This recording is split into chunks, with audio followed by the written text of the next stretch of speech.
Good morning there. I've come to a little place called Birling Gap, which it's on the south coast. It's not too far from where I live. If I spin the camera around, it's in between Cookmere River and Seven Sisters. I've done loads of videos back in that direction. And if you were to head east, then you've got Belle Tout Lighthouse and also Beachy Lighthouse. My hair's having a good time this morning, isn't it?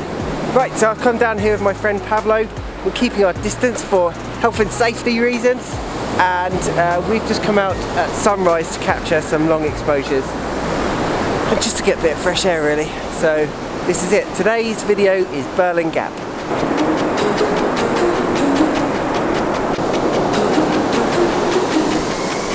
If the waves come in, I'm not going to warn you because it makes for good footage, okay? Okay, cool, yeah. That's exactly what friends are for. We're here to make sure you get hit by the tide as the sun comes up. So there's a composition perhaps facing east with the sun popping just around the edge of the cliff, but at the moment the lighting conditions facing west are so soft and it's kind of easy pickings. I'm going to get some long exposures. Essentially that there to the right hand side of the frame, that's my composition. Long exposure, water in the foreground, low tide so you're getting the reflections off the sandy beach. Oh, perfect. Lovely calm sunrise as well. Not too much wind, not too much sea spray, abusing my filters. I'm using the magnetic filter system again today, so I've got the 10 stop on. No grads because the sun is rising in that direction and I'm shooting west. But yeah, nice and simple.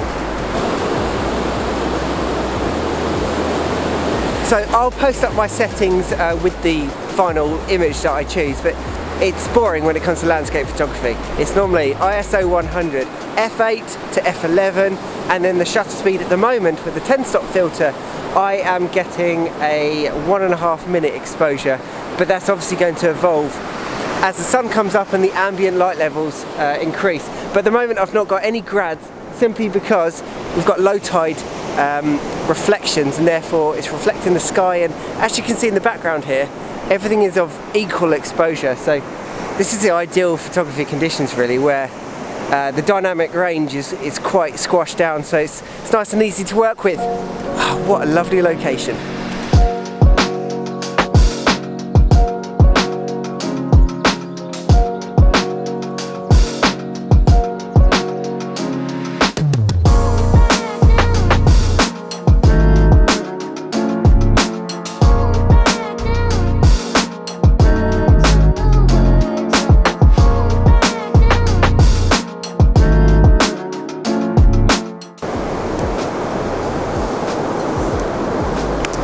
Okay, I'm happy to report that those images are nice and sharp. I've zoomed in for a reason, and that's because I'm on fresh sand, the water's coming in, and there's a high chance that your camera tripod will start to sink. As you can see here, my tripod is well and truly sinking. But quite simply, you just need to bed your tripod down into the sand till it stops moving, and then you should be okay for a few minute exposure.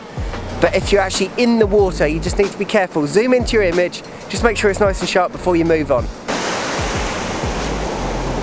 Now what really worries me about shooting stuff like this is when you have to switch your lenses or you have to put your filters on and you think, oh crap, I've got to put my camera bag down. And if you have a look around me, I'm just surrounded by wet sand, a very short walk to the nearest rock, but today I deliberately chose to just put one lens on. I've already put my filter system on and I've already got my 10 stop filter on.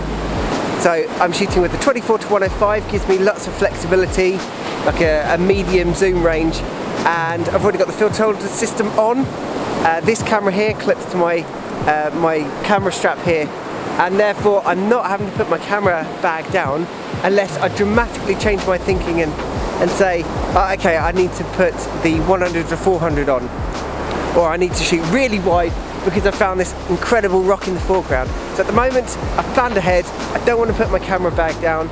I really dislike sand being in my camera equipment. So think ahead when you do shoots like this. Think ahead. What am I going to be shooting? Let's try to avoid putting the camera bag down. Oh, beauty! Look at that. Beautiful. So that is a contrasty shot, but I know Pablo over there is a magician and he's going to make that look amazing. If you're familiar with this area, you may have seen some of the previous cliff collapses on the news. You can see here, this cottage is not too far away from the cliff. We're going to have a look at that a bit later.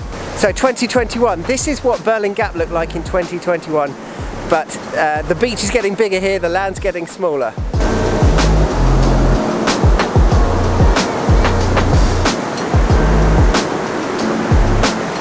I've said to the audience that are going to watch this that you're a magician and you're going to make that work. It will work, yes. Yeah. I've got the sun star. Good? Yeah. Amazing. Hopefully. I knew you'd do it.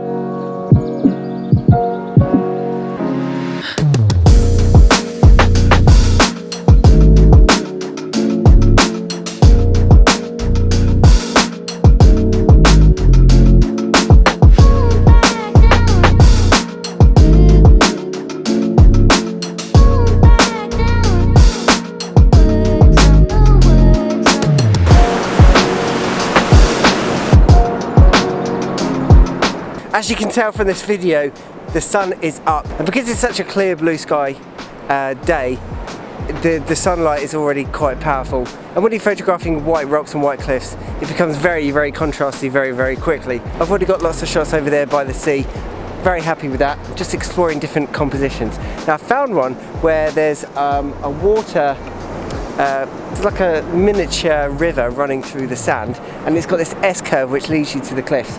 Problem is, my shadow's in it, so I'm going to have to set a 10-second timer, run out of the shot. Hopefully that's enough. Ready? Ready. Okay, go. It's like a secret photography project. Quick, get down, get down!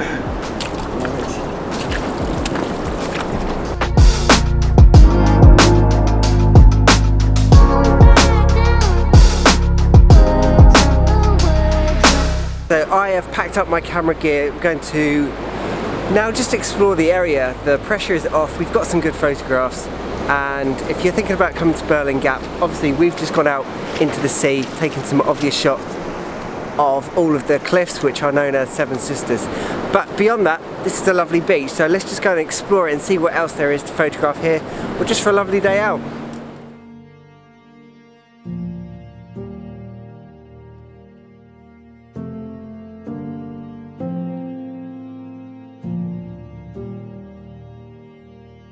We're just heading east along the beach because there's a cliff on the edge and you can't see anything beyond there. If you were to travel further, not along the beach, because I think you'll get cut off, especially at high tide, then eventually you'll find the Beachy Head Lighthouse. But this is not the place to go from to get to Beachy Head Lighthouse. I've made a separate video about that, I'll put the link up here. But you start off in the car park and head down from there. We're just going to explore along the beach here just to see if there's anything worth scoping out for another time to get your bearings. Birling Gap staircase is over there. You walk along to the east and the beach kind of runs out, and then you are clambering over some quite big rocks. But this is a lot more photogenic, the white chalky rocks, than you get green moss, very dark. But the right lighting conditions, that's actually a very nice shot. Because you get these pools of water trapped. I mean, the tide hasn't been up here for hours.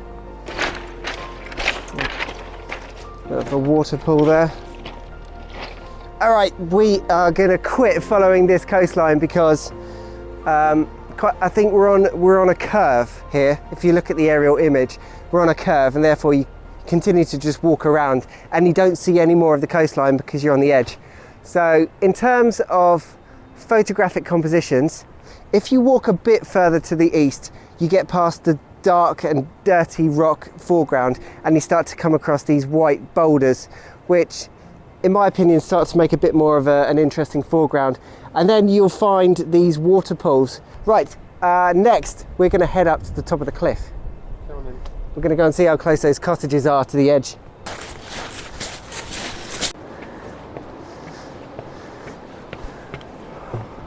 Let's have a peek over this fence and see what used to be here.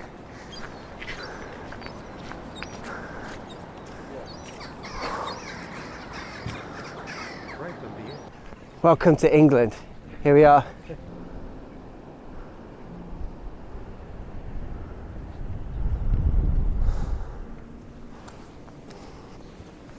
Okay, 5 minutes up a reasonably steep hill and we can see the Belle Tout Lighthouse, if that's how you pronounce it. I'd say another 5 minutes walk and we'll actually be at the lighthouse. So from Birling Gap, you're already opening up opportunities to photograph the lighthouse as well, but you can't see that from the beach whatsoever. And once the world is all back together again, decided we're going to come and stay here. Me and Pablo are going to have a romantic weekend in the lighthouse. There's no hiding from anything up there. It's literally just a glass cylinder. So if you come to the other side of the lighthouse, this is the composition you get of Beachy Head Lighthouse. So I'm definitely going to come back here with a long lens, camp up somewhere around here, and sunrise or sunset, that is the question. Yeah, I think I'm going to come back here, sunrise, nice clear day, high tide. So we were down on the beach down there earlier. And as you can see, you have to go all the way around here in order to see the lighthouse. I'm not going to be getting that close to the cliff edge, but I think if you were to come on a nice day, you could bring the drone, you get a shot slightly out from the edge, and that would be a really nice composition of the Belle Tout Lighthouse. And then you just turn around, turn the camera around, and then you've got Beachy Head Lighthouse literally there. What a fantastic location for quite a few different compositions. I'm happy. Today's outing has been good. Okay, I think that is enough photography for one day. I've got to head back home. So we are done here at Birling Gap. I'm definitely going to be back. Hopefully I've got some good shots. You've probably already seen them. Were they good? I guess I'll find out. Don't forget to like, subscribe, hit that notification bell, and I'll see you in the next video.